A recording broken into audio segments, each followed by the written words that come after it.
G'day there, Saints fans. It's Jayden here with another edition of OPPO View. Of course, where we sit down, we discuss, we dissect at our opposition matchup for the upcoming round. We're up to round 17 on really the home straight for us now. Looking forward to the end of the season after a disappointing loss against the Power. But we get a chance to respond back at home under the roof at Marvel Stadium against the most informed team. I know they lost last week, but lost by a point. And they'll bound to lose a game eventually. I think they had about 8 or 9 in a row. The Sydney Swans, it's our pride game at home, 3:20 on a Sunday. Look, there's no beating around the bush. You know, our season this year has been quite disappointing. A lot of fans are really sort of struggling to find out why it's come this way, where it's come from.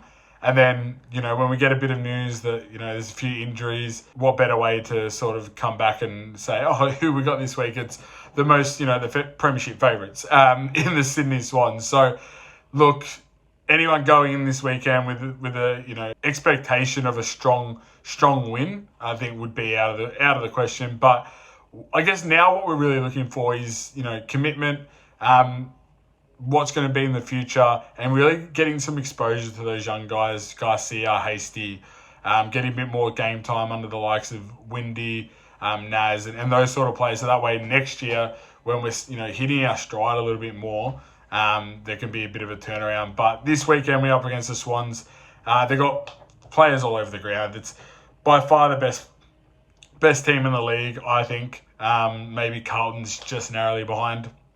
Looking through the list at the moment, you got Errol Goulden, you got Heaney, Warner, Blakey, Brody Grundy, who's been, you know, back to not his all-Australian form, but in some pretty decent form. Jake Lloyd, Taylor Adams has been a good pickup for them, but they've just got role players as well that you sort of look at that maybe not get the limelight of the media, but they just do their job, and that's what Sydney's been known to do for quite some time, whether it's on the inside, the outside. You look at Fox Footy's premiership window, I think they're first in points and first in defence. Yeah, contested possessions, I think they're ranked 7th or 8th, and then 7th, 8th again for uncontested. So they really like to even it up around the ground, and they've just got ball winners everywhere, good ball users. They've got 3 players in the top 20 of goal kicking and a midfielder on the outskirts of that at 24. So you've got Amadi, who's 6th, Will Hayward, and Tom Papley in the bottom part of that top 20, and then Chad Warner's 24th. So they've just got so many avenues to goal, so many different points of attack, whether it's from the outside, whether it's through the inside, whether it's through clearance ball, whether it's through rebound 50s, whether it's Blakey coming off the half back and really instigating that attack. They're the complete package at the moment, and it's something that probably our team can really look at and say, that's how we want to play. That's the brand that we want to do. They're hard. I think they're top 6 for tackles, and we're 13th, but they're also top 6 for disposals. So they work really hard on both sides of the ball. Errol Goulden, I think, is one player who's really come out of his shell over the last 18 months. I know he finished pretty strong last year in the Brownlow, and he's continuing some really good form this year as well. 28 touches, 6 marks, 3.5 tackles, 4 clearances, averages 600 metres gained as well. So he's just one example. I could go through the whole list and go through who's valuable, what they bring to the table, and how good they are. But I guess for us now, this week especially, it's what can we do to limit their attack. They're a high scoring team. They like to score in flushes as well. You know, whether it's 3 or 4 at a time and just go bang, bang, bang. How can we be, you know, mature enough to stop that and try and burn them on the other end as well? I thought we were in it against the Power. I thought we probably deserved to win without being the dominant team. It was a bit of a scrappy game, but we just didn't take our chances. And against a team like the Power, but even that now, the Sydney Swans, you can't afford to lose those opportunities. If you're not going to take your chances, then you're not going to come out with the chocolates. So it's really important for this week that the chances that we do get, we do take advantage of them. It's going to be a makeshift forward line. Max King's out for the rest of the season.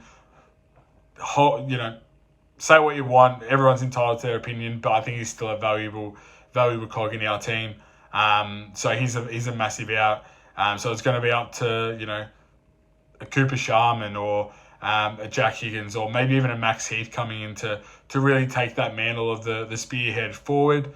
For the matchups this week, look, Windy, he went to Zach Butters, who I thought he did a pretty good job, but I thought it was a bit too late from the coaching staff to make a change to put into Horn Francis. Horn Francis dominated us from the start, and I thought that was a really big missed opportunity there. So Windy to Goulden to start with, but being on the fly to have a bit more sort of flexibility to who's actually dominating. Massive matchup for Roe Marshall up against Brody Grundy.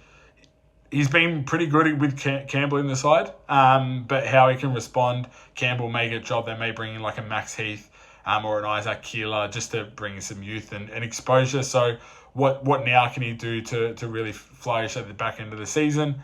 And I think for me, it's the experienced heads now to sort of drive the club towards the end of the year.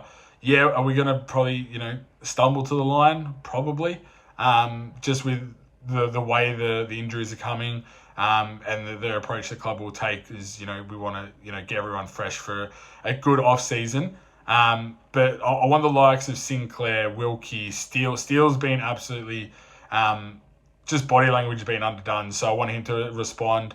Wilkie as well. Battle is under rumours of if he's going, if he's staying. Regardless of what the external noise is, just really flourish the back end of the season. Get the momentum going into an off season, so that way we can actually turn it around. So it's going to be a tough ask this week up against the ladder leaders. I do still encourage everyone to get down to Marvel Stadium, get behind the boys. The only thing that's going to bring everyone together is by absolutely cheering them on week to week. Finish the season strong, and as we head into 2025. But yeah, tough ask this week. Fingers crossed the boys can get it done. And hopefully we'll be back on here over the weekend, sharing some positive vibes. So thanks for joining me. As always, go the Mighty Sainers.